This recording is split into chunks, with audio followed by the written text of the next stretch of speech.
बाकी पर इंडिया गठबंधन को बढ़त मिलती हुई नजर आ रही है। लेकिन अगर हम इन रुझानों को देख रहे हैं, तेजस्वी यादव के दावे कुछ खास साबित होते हुए नजर नहीं आ रहे हैं। हालांकि एनडीए को थोड़ा सा घाटा इनमीन में जरूर नजर आ रहा है, लेकिन कुछ बहुत बड़ा फायदा इंडिया गठबंधन के लिए भी इन तस्वीरों के जरिए समझ में नहीं आता अभी तक। उत्कर्ष, अब बिल्कुल देखिए, बिहार की अगर बात की जाए तो 40 में 39 सीटें पिछले बार एनडीए गठबंधन की थी, लेकिन इस बार कहीं ना कहीं एक परेशानी का सबक कह सकते हैं कि जरूर नजर आ रहा है, क्योंकि करीब करीब 20 सीटों पर जो बढ़त है वो इंडिया गठबंधन की नजर आ रही है। और बिहार की बात की जाए, पटना साहिब या पाटलिपुत्रा सीट, ये दो ऐसी सीटें हैं जो काफी अहम है। लालू यादव की जो बेटी है पाटलिपुत्रा से, मीसा भारती, आगे चल रही है, तो कहीं ना कहीं एक परेशानी का सबक रामकृपाल यादव को जरूर है।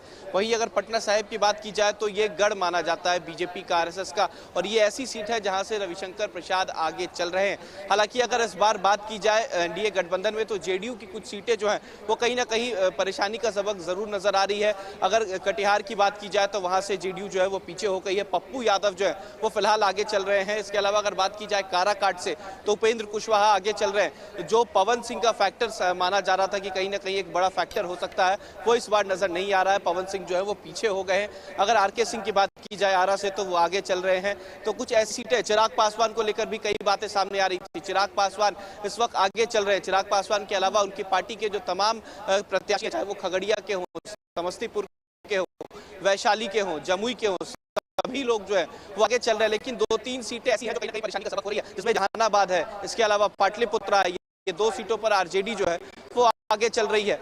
अगर देखिए, ये जो रुझान है वो पहले 2-3 राउंड के रुझान है, पूरी जानकारी जो है वो स्पष्ट नहीं हो पाई है। लेकिन एक सीट पिछले बार किशनगंज की जो है वो कांग्रेस के पास आई थी, महागठबंधन के पास महज एक सीट थी। लेकिन इस बार कहीं ना कहीं बदलाव नजर आ रहा है। कुछ सीटें जो है वो एनडीए गठबंधन की बिहार से घसक सकती है। जहानाबाद की बात की जाए, इसके अलावा कह सकते हैं कि बक्सर को लेकर जो बातें सामने आ रही थी, लेकिन बक्सर में फिलहाल वो बढ़त में मिथिलेश तिवारी जो है वो आगे चल रहे हैं। लेकिन जहानाबाद में अभी भी जेडीयू जो है वो पीछे है। इसके अलावा जो सीटें हाथ से फिसल रही हैं, ये इस बात का असर है कि जेडीयू और आरजेडी अब बिहार में अलग अलग हो चुके हैं। इंडिया गठबंधन वहां पर बिखर चुका था जब जेडीयू वहां से हटी।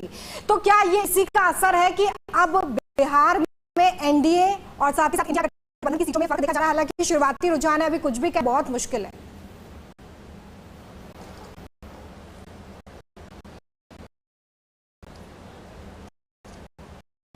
अब बिल्कुल देखिए, शुरुआती रुझान में सबसे पहले जो होता है वो पोस्टल बैलेट की गिनती होती है। तो पोस्टल बैलेट की अगर बात की जाए तो कहीं ना कहीं जो महागठबंधन के उम्मीदवार थे वो आगे चल रहे थे। लेकिन जब ईवीएम की काउंटिंग शुरू हुई है तो कहीं ना कहीं जो मार्जिन है वो कम हो रहा है। अगर नीतीश कुमार की बात की जाए तो व्यक्तिगत तौर पर नीतीश कुमार का एनडीए में जाना कहीं ना कहीं बीजेपी को परेशानी का सबक दे रहा है, क्योंकि जो भी सीटों में जो रुझान आ रहे हैं, जो सीटें पीछे जा रही है कि उसमें सबसे ज्यादा जेडीयू की सीटें हैं, नीतीश कुमार की सीटें हैं। नीतीश कुमार की कटिहार की सीट, पप्पू यादव जहां से चुनाव लड़ रहे हैं, किशन पूर्णिया की सीट, इसके अलावा जहानाबाद की सीट, इन तीनों सीटों पर जेडीयू के उम्मीदवार हैं। और कई परेशानी का सबक जरूर हो रहा है। जब नीतीश कुमार इंडिया गठबंधन के साथ थे तो माना जा रहा था कि जो चीजें हैं वो बदल सकती हैं।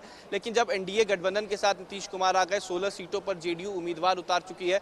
लेकिन कह सकते हैं कि 16 सीटों में 3-4 सीटें जो सबसे ज्यादा परेशानी का सबक है वो जेडीयू के लिए ही है, और ये जेडीयू की सीटें ही लग रही है कि घसक सकती है। लेकिन फिलहाल ये शुरुआती रुझान है, इसमें कुछ भी कहना अभी संभव नहीं है। लेकिन जो तस्वीरें नजर आ रही है, ये माना जा सकता है कि एक बदलाव जो है या कहीं ना कहीं कड़ी फाइट जो है वो दी जा रही है। और कि बिहार में पिछली बार अगर वोट शेयर की बात की जाए तो बीजेपी को 24.1% और जेडीयू को 22.3%, आरजेडी 15.36% इन वोट शेयर्स के साथ वहां पर देखने के लिए मिली थी। और यही एक बड़ी वजह है कि इस बार के चुनाव में कांटे की टक्कर देखने के लिए मिल रही है। हालांकि पिछली बार भी हमने देखा था कि किस तरीके से वहां पर एक कड़ी फाइट जेडीयू, आरजेडी और बीजेपी के बीच में देखने के लिए मिली थी। लेकिन इस बार जो लड़ाई है वो इसलिए अलग हो जाती है क्योंकि इस वक्त इंडिया गठबंधन बन चुका है, तमाम जो विपक्षी दल है वो एक साथ आ गए हैं। और कुछ और रुझान सामने आ रहे हैं। पश्चिमी चंपारण से बीजेपी कैंडिडेट आगे चल रहे हैं। वैशाली में आरजेडी के मुन्ना शुक्ल पीछे हो गए। उत्कर्ष, वैशाली से आरजेडी पीछे नजर आ रही है, जरा अपडेट दीजिएगा अगर आपके पास कुछ अपडेट है तो, वैशाली सीट पर।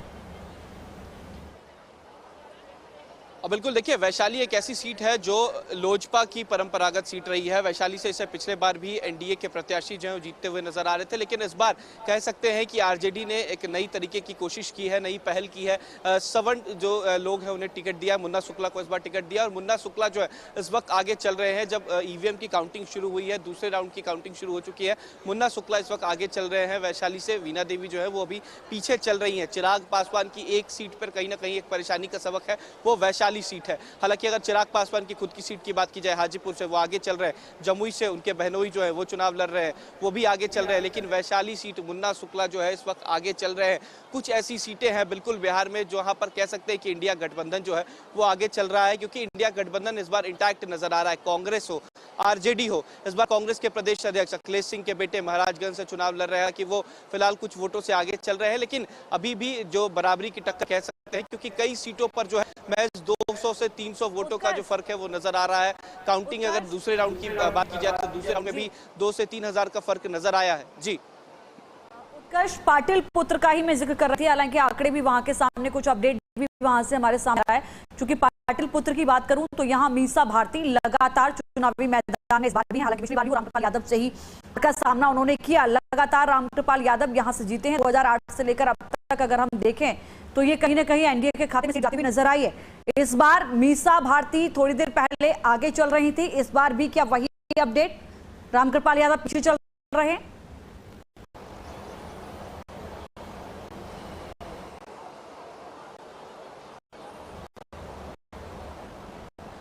उत्कर्ष,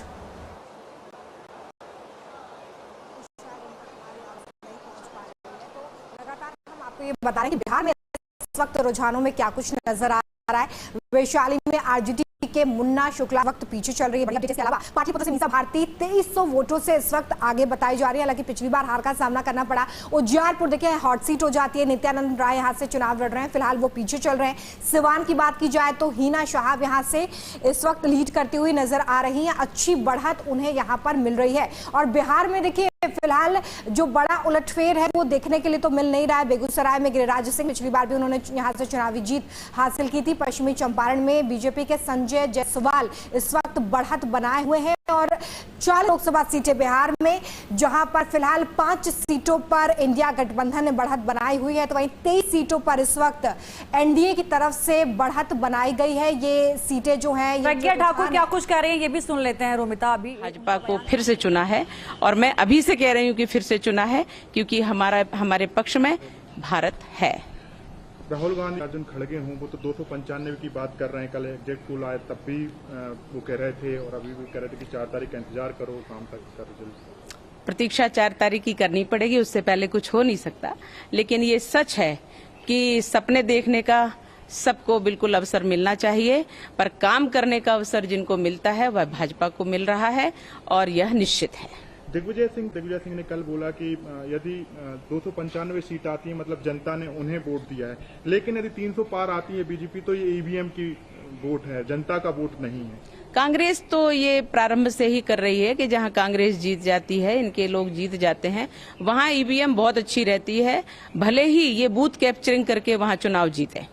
किंतु जहां भाजपा जीतती है वहां ये प्रश्न चिन्ह लगा देते हैं, इतने वर्षों में यह कुछ कर क्यों नहीं पाए ईवीएम का। अगर ऐसा ही था तो इनको जांच करानी चाहिए, इनको उसको बंद करवाने का प्रयास करना चाहिए, इनको बहुत कुछ करना चाहिए, पर इनकी दम नहीं है क्योंकि जनता ने ही इनको नकारा है, तो अब ये कुछ करने लायक नहीं बचे हैं। कांग्रेस के तमाम पटवारी अन्य नेता भी कि जो बीजेपी है वो उसके पास मुद्दे नहीं है, वो भगवान को बीच में ले आती है, भगवा को बीच में ले आती है, राम जी को बीच में ले आती है, पाकिस्तान को बीच में ले आती है, विकास के मुद्दे पर निश्चित रूप से हम बीच में किसी को नहीं लाते हैं। प्रभु राम जी का आशीर्वाद है कि भाजपा जीत रही है।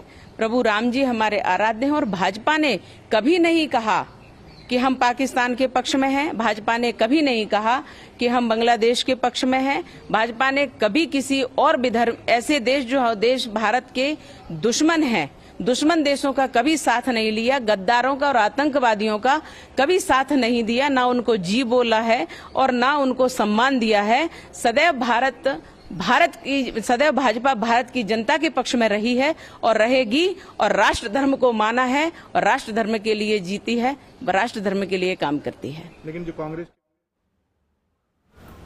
तो बीजेपी के पक्ष में जनता वोट कर रही है ये कहती हुई वो नजर आ रही है। लेकिन बिहार का हम जिक्र कर रहे थे, उत्कर्ष लगातार हमारे साथ जुड़े हैं। उत्कर्ष, में सिवान सीट की बात कर रही हूँ, जहां पर मुकाबला बेहद दिलचस्प हो गया है। ये सीट हाई प्रोफाइल सीट हो गई है, चूंकि यहां से हम देखें तो निर्दलीय हिना साहब आगे चलती हुई नजर आ रही हैं। फिलहाल क्या कुछ वहां पर त्रिकोणीय मुकाबले में तस्वीर सामने आ रही है?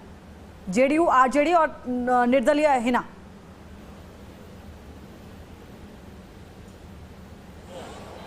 देखिए जिस तरीके से देश देखिए में तीनों का कह सकते हैं कि त्रिकोणीय मुकाबला नजर आ रहा है। अगर सिवान लोकसभा सीट की बात की जाए तो हिना साहबुद्दीन की पत्नी है, वो इस बार चुनाव में थी और वो इस बार आगे नजर आ रही है। देखिए तीनों में त्रिकोणीय मुकाबला जरूर था, माना जा रहा था कि हिना साहब के पक्ष में ज्यादा वोट आ सकते हैं, लेकिन शुरुआती रुझान में जो है इस वक्त सिवान में हिना साहब आगे चल रही है। देखिए आपने पाटलिपुत्र का जिक्र किया था, मीसा भारती जो है पाटलिपुत्र से करीब 6000 वोट से आगे चल रही है, 6022 वोट से आगे चल रही है। रामकृपाल यादव एनडीए के प्रत्याशी हैं, वो इस वक्त पीछे चल रहे हैं। पटना की 2 सीटें, पटना साहिब और पाटलिपुत्र, दोनों काफी अहम मानी जाती हैं।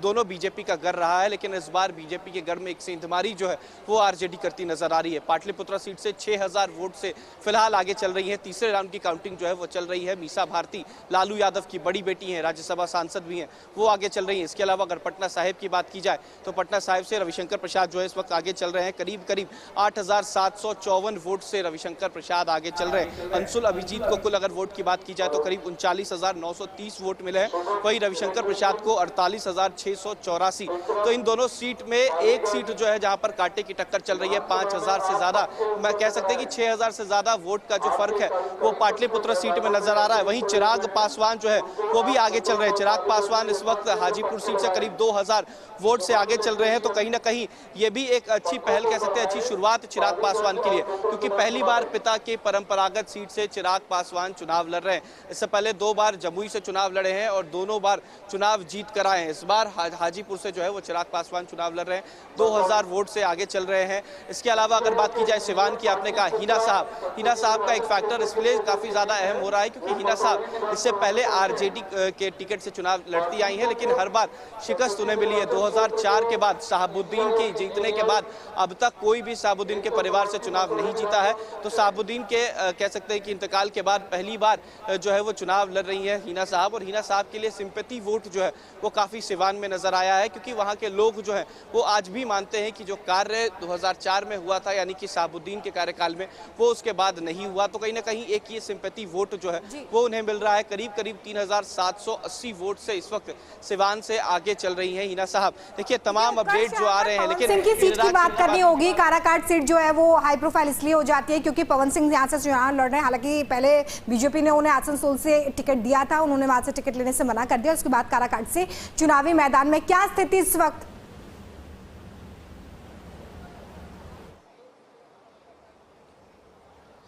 बिल्कुल, देखिए अगर काराकाट की बात की जाए तो काराकाट से निर्दलीय प्रत्याशी हैं पवन सिंह, लेकिन देखिए पवन सिंह के साथ जो फैक्टर आमतौर पर लग रहा था कि जो युवा वोटर्स है वो साथ रहेंगे, लेकिन युवा